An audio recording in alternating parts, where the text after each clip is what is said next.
반갑습니다. 붓다의 복과 지혜입니다. 오늘 우리는 한마디의 말 앞에 섭니다. 내가 짐승이고 네가 오히려 사람이다. 장하구나. 이 말은 비난이 아니라 형상이 아닌 마음으로 사람을 가르는 부처님의 눈입니다. 사람의 몸을 가졌다고 사람이 되는 것이 아니고 짐승의 몸을 가졌다고 도를 잃는 것도 아닙니다. 자비를 품으면 짐승도 보살이 되고 탐욕을 따르며 살면 사람도 스스로 짐승이 됩니다. 오늘 이 시간 부처님께서 전생의 몸과 생명으로 증명하신 보살행의 진짜 기준, 그리고 우리가 잃어버린 참된 인간다움을 조용히 함께 들여다보려 합니다. 형상이 아닌 마음을 묻는 이야기, 지금부터 시작하겠습니다. 내가 짐승이고 네가 오히려 사람이다. 장하구나. 먼 옛날 부처님께서 아직 세상에 이름을 얻기 전 한 들판의 작은 앵무새로 태어나 살고 계셨다. 몸은 작았고 날개는 연약했지만 그 마음만은 늘 부모를 향해 있었다. 앵무새는 날마다 멀리 날아가 잘 여문 벼 이삭을 물어와 늙고 병든 부모의 부리에 하나씩 올려놓았다. 자신의 배고픔보다 부모의 허기를 먼저 헤아리는 마음이었다. 그러던 어느 날 벼의 주인이 그 모습을 보고 분노하여 앵무새를 붙잡았다. 이 작은 짐승이 감히 내 곡식을 훔치다니. 앵무새는 도망치지 않고 고개를 숙인 채 조용히 말했다. 당신이 이 벼를 심을 때 모든 중생에게 보시하겠다고 마음을 내지 않았습니까? 나는 그 마음을 믿고 부모를 공양했을 뿐입니다. 이를 어찌 도둑이라 하시겠습니까? 그 말에 벼 주인은 잠시 말을 잃었다. 자신은 사람의 몸을 하고서도 이익 앞에 분노했음을 깨달았기 때문이다. 이내 그는 앵무새를 풀어주며 탄식하듯 말했다. 내가 짐승이고 네가 오히려 사람이다. 장하구나. 그날 이후 그는 벼를 나누어 주었고 앵무새는 다시 부모 곁으로 날아갔다. 아무 공덕을 드러내지 않았고 칭찬을 바라지도 않았다. 부처님께서는 훗날 이 일을 들려주시며 이렇게 말씀하셨다. 사람이란 몸으로 정해지는 것이 아니라 자비를 먼저 내는 마음으로 드러난다. 짐승의 몸이라도 효와 자비가 있으면 이미 도에 이른 것이고 사람의 몸이라도 탐욕과 분노에 묶이면 스스로 길을 잃는다. 그래서 부처님은 묻지 않으셨다. 너는 누구인가라고. 다만 조용히 되물으셨다. 지금 너의 마음은 사람인가? 짐승의 몸으로도 완성된 보살행. 마음이 먼저 깨어 있으면 형상은 뒤따른다. 부처님께서 전생에 아직 사람의 몸을 얻지 못하셨을 때 그분은 들판의 사슴이었고 숲의 토끼였으며 나무 위의 원숭이였고 초원의 코끼리였다. 몸은 짐승이었으나 마음은 이미 보살의 길 위에 있었다. 아홉 빛깔 사슴이었을 때 강물에 휩쓸려가는 사람을 구해주고도 감사의 말 한마디를 바라지 않았다. 배은망덕으로 돌아온 창과 화살 앞에서도 사슴의 마음에는 원망이 일어나지 않았다. 그는 알고 있었다. 보살행은 보답을 조건으로 하지 않는다는 것을. 토끼였을 때는 굶주린 수행자를 보고 스스로 불 속으로 몸을 던졌다. 자신의 생명이 사라지는 순간에도 내가 사라져도 한 생명이 이어진다면 족하다는 한 생각뿐이었다. 하늘은 그 뜻을 알아 꽃비를 내렸다. 원숭이 왕으로 있을 때는 사냥꾼 앞에 떨고 있는 무리를 대신해 자신이 다리가 되어 주었다.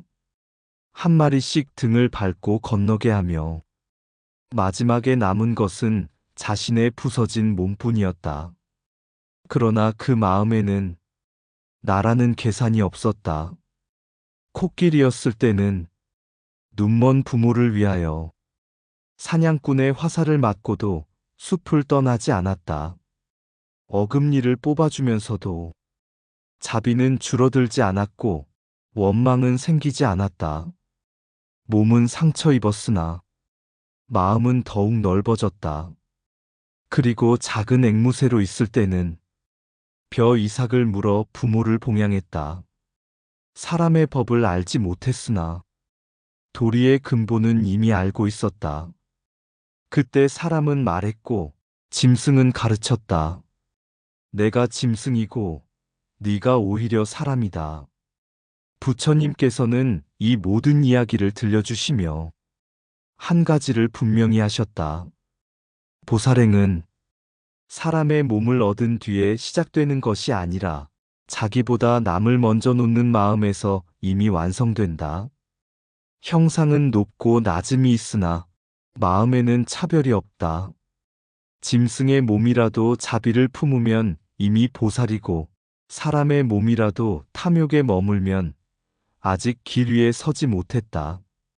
그래서 부처님께서는 우리가 무엇으로 태어났는지를 묻지 않으신다. 다만 이렇게 물으신다. 지금 너는 누구를 먼저 살리고 있는가? 그 물음에 답하는 순간 보살행은 이미 시작된다. 사람은 몸으로 태어나지만 사람다움은 자비로 완성된다. 형상이 짐승이라도 마음이 깨어 있으면 이미 보살의 길 위에 있다. 보살행은 높은 자리에 앉아 시작되지 않고 자기를 내려놓는 순간 시작된다. 보답을 바라지 않는 선행이 가장 깊은 공덕이다. 목숨을 내놓으면서도 원망이 없다면 그 마음이 곧 도다. 남을 살리겠다는 한 생각이 수많은 생을 밝힌다. 짐승의 몸으로도 할 수 있는 자비를 사람이 하지 못한다면 부끄러움은 형상에 있다. 참된 보시는 물건을 주는 데 있지 않고 집착을 놓는 데 있다. 몸은 상처 입을 수 있어도 자비는 닳지 않는다. 효와 자비는 배워서 생기는 것이 아니라 마음이 맑으면 저절로 드러난다. 보살은 자신을 지우면서 세상을 살린다. 형상을 따지는 이는 차별을 만들고 마음을 보는 이는 길을 연다. 원한을 품지 않는 힘이 가장 큰 힘이다. 보살행은 인간의 특권이 아니라 깨어있는 마음의 작용이다. 지금 누구를 먼저 생각하는지가 그대가 어디에 서 있는지를 말해준다. 내가 짐승이고 네가 오히려 사람이다. 참된 인간됨의 기준. 옛날 한 마을에 벼가 잘 익은 들판이 있었다. 곡식은 풍성했으나 사람들의 마음은 늘 바빴다. 그 들판 근처에 작은 앵무새 한 마리가 살고 있었다. 그 앵무새는 매일같이 날아와 벼 이삭을 하나씩 물고 가 늙고 병든 부모에게 먹였다. 벼의 주인은 어느 날 그 모습을 보고 화를 냈다. 눈앞에 손해가 먼저 보였기 때문이다. 그는 앵무새를 붙잡아 꾸짖었다. 네가 아무리 작다 한들 남의 것을 가져가면 죄다. 앵무새는 떨지 않았다. 날개를 접고 조용히 고개를 숙인 채 말하였다. 당신은 이 벼를 심을 때 하늘과 땅 그리고 모든 중생의 도움으로 자랐음을 알지 않았습니까? 또 마음속으로는 이 곡식이 널리 쓰이기를 바랐을 것입니다. 나는 그 마음을 믿고 부모를 봉양했을 뿐입니다. 그 말은 변명이 아니었다. 이익을 따지는 말도 아니었다. 다만 염치와 지혜에서 나온 한마디였다. 벼의 주인은 순간 자신이 가진 것이 무엇인지 떠올렸다. 땅도 씨앗도 비와 바람도 모두 혼자의 것이 아니었음을 깨달았다. 그러나 그는 사람의 몸으로 그것을 독차지하려 했다. 그는 마침내 앵무새를 놓아주며 말했다. 내가 짐승이고 그 말은 앵무새를 높이기 위한 말이 아니었다. 자신을 낮추는 참회였다. 부처님께서는 이 이야기를 들려주시며 이렇게 일깨우셨다. 사람을 사람 되게 하는 것은 법과 소유가 아니라 자비와 지혜, 그리고 부끄러움을 아는 마음이다. 형상은 사람이나 이익 앞에서 염치를 잃으면 그 마음은 이미 짐승과 다르지 않다. 반대로 몸은 짐승이라도 부모를 공경하고 남을 먼저 헤아리면 그 마음은 이미 인간을 넘어선다. 그래서 부처님은 말씀하셨다. 사람이란 얼마나 가졌는가로 드러나지 않고 얼마나 부끄러워할 줄 아는가로 드러난다. 이 이야기는 남을 꾸짖기 위한 것이 아니다. 조용히 우리에게 묻는다. 지금 이 순간 우리는 무엇을 먼저 붙들고 있는가? 사람을 사람 되게 하는 것은 몸이 아니라 부끄러움을 아는 마음이다. 이익 앞에서 염치를 잃으면 사람의 형상은 껍데기에 불과하다. 자비가 없는 법은 사람을 살리지 못한다. 소유가 많아도 마음이 좁으면 그 삶은 가난하다. 짐승의 몸으로 효를 행하면 사람보다 높고 사람의 몸으로 탐욕을 따르면 짐승보다 낮다. 참된 인간됨은 계산하지 않는 데서 드러난다. 가진 것을 주장하는 이는 많아도 나눔을 부끄러워하는 이는 드물다. 지혜란 많이 아는 것이 아니라 자기 욕심을 먼저 알아차리는 힘이다. 부모를 먼저 떠올리는 마음은 이미 도의 문턱에 서 있다. 법을 말하면서 자비가 없으면 그 말은 메아리일 뿐이다. 형상을 보고 사람을 판단하면 차별이 생기고 마음을 보면 길이 열린다. 탐욕은 사람을 높이지 않고 염치는 마음을 일으켜 세운다. 짐승에게서 배워야 할 것이 남아있다면 그것은 자비와 효심이다. 참회는 남을 낮추는 말이 아니라 자신을 바로 세우는 고백이다. 지금 무엇을 먼저 생각하는지가 그대가 누구인지를 말해준다.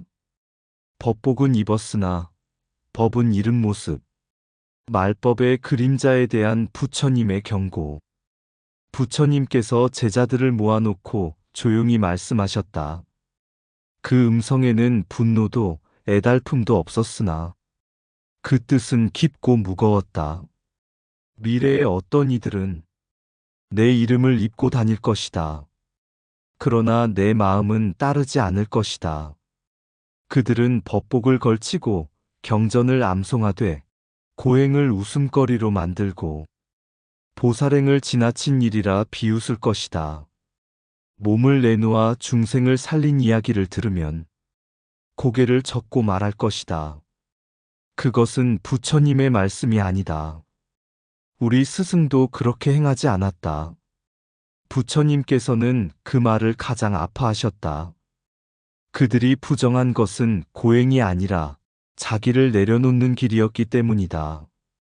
그들은 말할 것이다. 공을 말하면서 자비를 버리고 무아를 말하면서 아집을 키우고 중도를 말하면서 욕심을 숨길 것이다. 겉으로는 수행자이나 안으로는 탐욕과 교만, 질투가 가득할 것이다. 부처님께서는 이런 이들을 엄하게 꾸짖으셨다. 법을 헐뜯는 자는 법을 모르는 자보다 더 위험하다. 왜냐하면 그들은 옷과 말로 사람들을 속이고 자신도 속이기 때문이다. 스스로는 깨어있다고 여기나 가장 깊은 잠에 들어있다. 부처님께서는 덧붙여 말씀하셨다. 참된 수행자는 법을 가볍게 여기지 않는다. 몸을 괴롭히는 것이 수행이 아니라 집착을 괴롭히는 것이 수행이기 때문이다. 말법의 시대란 경전이 사라진 시대가 아니라 자비 없는 해석이 늘어나는 시대다. 법복이 낡아서가 아니라 마음이 달아서 말법이 된다. 부처님께서는 마지막으로 이렇게 경고하셨다. 내 법을 비웃으며 내 법으로 먹고 사는 자를 조심하라. 그들은 나를 말하지만 나는 그들 속에 없다. 이 말씀은 남을 정죄하기 위한 것이 아니다. 미래의 우리에게 건네는 거울이다. 지금 이 순간 그대는 법을 입고 있는가? 아니면 법을 살고 있는가? 법복을 입었다고 법을 입은 것은 아니다. 법을 말하면서 자비를 잃으면 그 말은 이미 법이 아니다. 고행을 비웃는 이는 고행을 부정하는 것이 아니라 자기 내려놓음을 두려워한다. 부처님 말씀이 아니다라는 말은 때로는 욕심을 지키기 위한 방패다. 공을 말하며 남을 해치면 그 공은 공허하다. 수행은 몸을 꾸미는 일이 아니라 집착을 해체하는 일이다. 겉모습이 단정할수록 마음은 더 엄격히 살펴야 한다. 말법은 법이 사라진 시대가 아니라 자비 없는 해석이 늘어난 시대다. 법으로 먹고 살되 법대로 살지 않으면 그 업은 무겁다. 경전을 많이 아는 것과 법을 사는 것은 전혀 다른 일이다. 참된 수행자는 남의 고행을 판단하지 않고 자기 욕심을 먼저 본다. 질투와 교만이 숨어 있는 곳에 깨달음은 머물지 않는다. 법을 헐뜯는 혀보다 법을 왜곡하는 삶이 더 위험하다. 부처님을 입에 올리되 부처님의 마음을 담지 않으면 그 이름은 껍데기다. 지금 그대는 법을 해석하고 있는가? 아니면 법으로 살아가고 있는가? 사람이란 무엇인가? 부처님께서는 끝내 사람과 짐승을 나누는 기준을 말씀하지 않으셨다. 대신 이렇게 보여주셨다.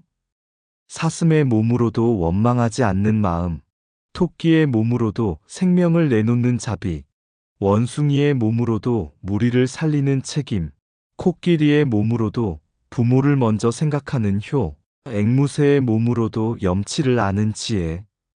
그 모든 모습 앞에서 사람의 몸을 가졌다는 이유만으로 우리가 스스로를 높일 수 있는 것은 아무것도 없었다. 말법의 시대가 오면 법은 많이 말해지고 자비는 적게 실천된다. 법복은 늘어나고 부끄러움은 사라진다. 그래서 부처님은 엄하게 꾸짖는 대신 이 한마디를 남기셨다. 내가 짐승이고 네가 오히려 사람이다. 이 말은 칭찬이 아니다. 깨달은 자가 남긴 가장 깊은 질문이다. 우리는 오늘도 사람의 말로 법을 설명하고 사람의 손으로 소유를 움켜쥔다. 그러나 그 마음은 누구를 먼저 향하고 있는가? 부처님의 길은 멀리 있지 않다. 경전 속에도 과거의 전생담 속에도만 있지 않다. 지금 이 순간 내 이익보다 남의 고통을 먼저 보고 말보다 행동을 앞세우며 부끄러움을 잃지 않는다면 그 자리에서 이미 보살행은 시작된다. 부처님께서는 묻지 않으신다. 너는 무엇으로 태어났는가? 다만 조용히 이렇게 묻고 계신다. 지금 너는 사람으로 살고 있는가? 내가 짐승이고 네가 오히려 사람이다. 사람의 몸을 입고 사람이 되지 못한 날들이 있었다. 짐승의 몸으로도 먼저 고개 숙일 줄 알던 마음이 있었는데 사슴은 화살 앞에서 원망을 내려놓았고 토끼는 불 속에서 자기를 남겨두지 않았다. 원숭이는 다리가 되었고 코끼리는 부모를 품었으며 앵무새는 벼 한 알에 염치를 담아 날아갔다. 그때 사람은 계산했고 짐승은 살렸다. 법복은 바람에 흔들렸고 자비는 몸으로 증명되었다. 그래서 한마디가 남았다. 내가 짐승이고 네가 오히려 사람이다. 그 말은 칭찬이 아니라 거울이었다. 지금 무엇을 먼저 내려놓고 있는가? 지금 누구의 배고픔을 먼저 보고 있는가? 부처님의 길은 높은 법당에 있지 않고 낮은 마음에서 시작된다. 사람이란 태어나는 이름이 아니라 마침내 남기는 자비다. 오늘 내가 짐승이더라도 사람으로 살 수 있다면 그 한 걸음이 이미 보살의 발자국이다. 이상 붓다의 복과 지혜였습니다. 오늘도 복지구족한 날 되세요. 구독과 좋아요는 붓다의 복과 지혜를 밝히는 큰 자비의 등불이 됩니다.